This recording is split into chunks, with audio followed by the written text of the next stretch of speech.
Hello and welcome back to part 2 of What If a Billionaire Invested in Scandinavia. This time we have gone 5 years in the future since last episode, and the results have been quite interesting. I think you're really interested to see what's happened. I've had a quick look through to see what's been going on, and there's been a lot of progress, so I'm excited to show you what has been going on. So obviously we're focusing on Sweden, Norway, Finland and Denmark. The best performing nation last time was Denmark and the worst performing nation was Finland.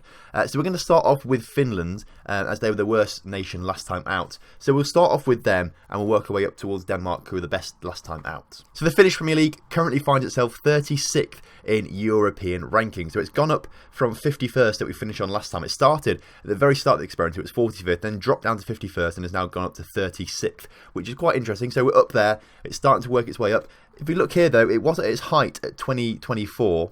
It was 32nd at that point then, but dropped down in this last year, so they must have had some poor performances in Europe. So once again, as it's a lot to look through, we're going to look through these past winners rather than look through the whole table. So we joined from 2020. Basically, HJK have continued their dominance from before the experiment even started. They've gone well into the experiment now, winning most of the titles. PS Kemi have won a few there. FC Inter have come second a few times. SGK won one, have come runners up a few times. VPS are up there as well. So the few sort of teams are starting to cement themselves now as the core sides at the top of the table every single season. HJK, PS Kemi, SJK and VPS are sort of the main teams up there. We'll have a quick look at the money and things like that. Last time we saw Frimpong go from Bristol City to VPS. That was I think we saw last time. So if we carry on going forward, £6 million there. That looks like his Inter Finnish transfers there. So one Finnish club to another Finnish club there, £6 million. In fact, basically all of these are from Finnish clubs to other Finnish clubs. Leeds there to VPS. That's one of the only transfers really that are international transfers. And if we keep going forward, there isn't really money being spent. A lot of the clubs aren't really looking outside of the Finland for more players as we look through. £7 million here, rising to 11 million is the biggest we've seen so far for this particular chap. But it looks like he's a Finnish regen. I mean, looking at this, his stats aren't great. If we go to edit his player attribute details, his potential is only 130, so he's not even that good. And 107 current ability, spending 7 million rising to 11 is a waste of money, you'd imagine, but in the Finland leagues, that's probably like one of the best players around at the moment, so that money probably is justified for them. Season afterwards though, not really much money spent at all, £600,000. So the Finnish league's not really taking off, not really using much of their money, which is a bit of a shame, but it's interesting to see that perhaps not all of these sides are using it. What is interesting as well, the Norwegian First Division, which is the second tier league in Norway, has overtaken the Finnish Premier League. It kind of shows how strong the Norwegian leagues are right now and how weak Finland is. So that's a unit of analysis as well. That's quite interesting to see, especially the kind of meteoric rise it's had in the past few seasons. So it's interesting to see how strong the Norwegian First League is. Speaking of Norway, that's where we're going to next. Last time out, Norway finished off the episode 26th most reputable in Europe after starting at 30th. It's now 14th most reputable league in Europe, and interestingly, Norwegian Premier League 14th, 13th is the Swedish Premier League, and 12th is the Danish Superliga. So that's very interesting. I thought there'd be a bit more of a difference between Norway and these two, and I thought Sweden would be the best league. I thought they would overtake Denmark at some point, which may happen soon, but actually, Norway could actually go and take over and become the top league in the region. So again, a quick look at the past winners over the past few seasons. Stormsgrodset and Vålerenga are the sides that are winning it. They're the ones that have won it in the past few seasons. Rosenborg have really, really dropped off. Now, they're usually the dominant side in real life, but they have dropped off significantly. Still in the Premier League, but not particularly doing well. Third is their best finish a few seasons ago. But other than that, they're not really doing much at all, apart from that first title win. Molde, Odd and Brand sort of starting to come forward a little bit as well, but it's Vålerenga and Stormsgrodset which are the main sides here in Norway. Again, quick look at the transfers as we go back to 2021. £10 million there from that's into Norwegian transfers there. That is not actually players coming in from other countries. 2.6 million rising to 5.25 leaving the country there, so exporting players now. Season afterwards, a few more players coming in from other countries as well. Liverpool, Inter Milan, Salzburg as well. So that's interesting to see. £22.5 million that top one as well. That is a huge transfer. Season afterwards, £10 million and a lot more international transfers as well. And the season afterwards 13, 11 million, 7 million. So you can see the kind of money that's being raised compared to the Finnish league example, which really don't really go much above £1 million in a lot of these transfers. So a few interesting stats from that really. More money being spent here and the same sort of sides winning it year on year, which kind of suggests that these sides are doing pretty well for themselves in Europe year on year. That's why Norway's gone up so much. It's rocketed up in the past few years actually to 14th. Was 13th at one point as well. So we look at Sweden. How do they do? Now they've only just got into 13th. So for a little while they were behind Norway, sorry, I believe.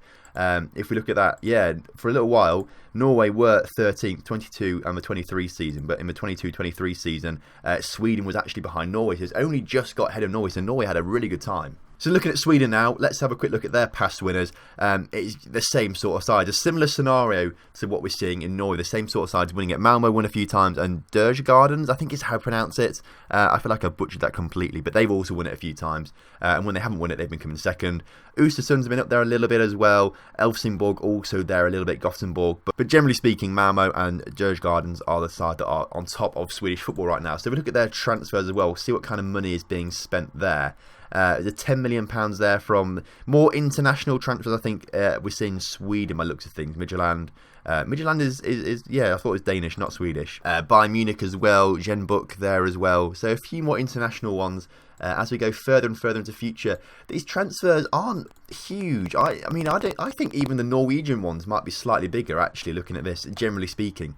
A lot of these seem to be below £5 million, where I think in Norway some of these top ones, or more of the top transfers, were over £5 million, for example. £11 million here from a player coming in, one from Arsenal here as well, Genk.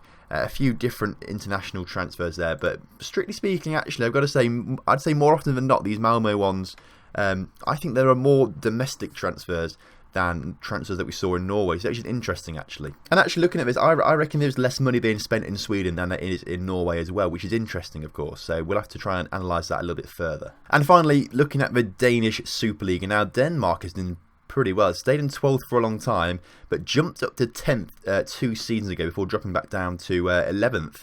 And then down to 12th. So interesting stuff there, just behind the Ukrainian Premier League. We'll look more in depth at what these rankings mean in a minute. We'll look at the coefficients and things like that. But quickly looking at Danish Superliga wins, Copenhagen are the dominant side, with Midtjylland also coming second just about every single year, apart from the 2021-22 season where they won the title. Brøndby also been up there a little bit as well. They've either come runners-up or third place quite a few times. AGF, AAB and Nordsjælland is, I've probably said that wrong completely as well, but they've also come third. But I think it's Brøndby, Midtjylland and Copenhagen, which you can sort of start to assert are the dominant sides in the Danish Super League. Still, I think they always have been, really, but this experiment has just highlighted that completely. So if we look here at Danish Superliga, a lot more international transfers. These are I think this league is the leading international transfer league out of the Scandinavian sides that we've seen so far. Much bigger transfers as well. £27 million spent there from a player from Red Bull Leipzig to Copenhagen. Again, just generally speaking, these transfers are a lot more over £5 million, a few more over £10 million as well. Obviously, the Danish leagues are the ones spending the money. Although looking at this, there aren't a huge amount of international transfers once you look further down the list. Obviously, we haven't really seen many in the other leagues, but outside of the top 5 transfers or so of the Danish Superliga, there aren't that many international transfers. And again, in some regards, some of the biggest transfers are actually the domestic ones. AGF here to Lillestrøm, £13 million, rising to £21 million. I won't try and pronounce this guy's name, but he looks like a pretty decent player.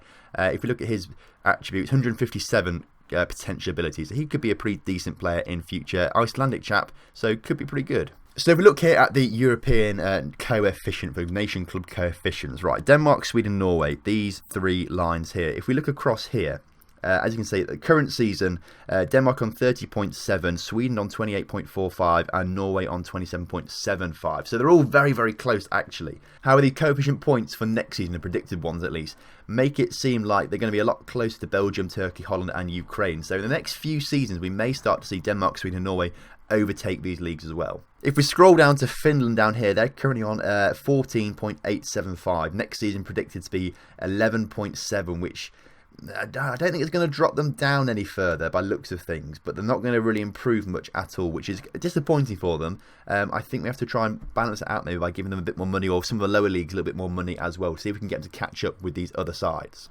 Right, let's look at the Europa League then and see which sides from the region we're looking at have made it into the first knockout rounds. This first season, 2021 season, by looks of things, I actually can't see any sides from the Scandinavian region that we're looking at, which is disappointing. I thought the amount of rapid growth that we've seen in these leagues and the way they've jumped up the European rankings, we'd see more of them in these first knockout rounds. But this first season, at least, none there. The season afterwards, though, there are a few. Right, Molde are there, but they lose 7-0 on aggregate to Liverpool. Malmo are there, but they lose 5-2 to Sporting. Looking down here, can I see any more? Djurgården's are there as well, but they lose 5-1 to Bayern Munich. Denmark, Brøndby, they're there. They managed to beat Celtic on penalties after a 1-1 draw, but they're the 4 sides I can see there from the countries we're investigating. So Denmark doing the best. If we go to the second knockout round, Brøndby, unfortunately they lose 5-2 to Bayern Munich overall. So good going for Brøndby. Obviously the best side to take part in it this year from Scandinavia, but couldn't get past the second knockout round. Season afterwards then, let's have a look down this list, see who's there. If we look through countries and things like that, Norway, Storms Grodset are there, but they lose 3-0 to Inter Milan, unfortunately. Midtjylland are there, but they lose 4-1 to Roma. Look up this side now, but I can't see any from where we're looking for. So just those 2 sides there getting through, but not getting past the first knockout stage. Season afterwards, again looking down here, Norway, Molde are there, but they lose 4-1 to Lokomotiv Moscow. Further down the list, Denmark, Midtjylland get through by beating Anderlecht 4-3 on aggregate. That's good going, that is. Storms Grodset lose to Ajax down the bottom here. Copenhagen are there, but they lose 4-1 to Liverpool, and they're the 4 sides that we've seen from our region this year. So if we go to the second knockout round, where are Midtjylland? They lose to Inter Milan 3-2 on aggregate. Very narrow there, but well done Midtjylland getting through to that second knockout round, and again Denmark doing the best so far. Season afterwards then, 24-25 season, the last season we're looking at in this section of the experiment. 2 sides from Norway here, Storms Grodset there, but they lose 8-0 to Seville on aggregate. Vålerenga get through there against West Ham, 3-0 on aggregate, which is pretty good going. Down here, IK Sirius. We've not really spoken about them. They must have won the cup or something like that to get into this competition. I haven't seen them come in the top 3, I don't think. But they managed to beat Hapoel. They managed to beat them 3-1 on aggregate, so that's good going as well. If we look at this side, Brøndby are there as well, but they lose to Augsburg. So it's just Vålerenga and Sirius that are going through from this first knockout round. Into the second knockout round, Sirius lose their 3-2, unfortunately, to CSKA Moscow after winning the first leg 2-1. And where other side we're looking for, Vålerenga, they lose to AC Milan 2-0 on aggregate. So well done to these 2 sides. Finally, representation for Sweden and Norway in the second knockout round of the Euro Cup. And of course, this is the new season, so there's nothing yet to look at. So into the Champions League now, the first knockout round, 2021 season. Copenhagen are there representing Denmark. That's why Denmark have done so well. They lose to Juventus though, unfortunately, 3-1 on aggregate. But there's representation from Scandinavia there, which is pretty good. Season afterwards, Copenhagen are there once again. They beat Borussia Mönchengladbach 3-2 to go into the quarterfinals of the Champions League. Copenhagen, how'd they get on? They lose 3-1 to Chelsea, unfortunately. So good going for Copenhagen, quarterfinals of the Champions League. That's why Denmark have been the best side so far. That's why they're doing the best. So well done to Denmark, but couldn't get through the quarterfinals. Season afterwards, no representation from Scandinavia. 23-24 season, again, nothing from Scandinavia, which is slightly worrying.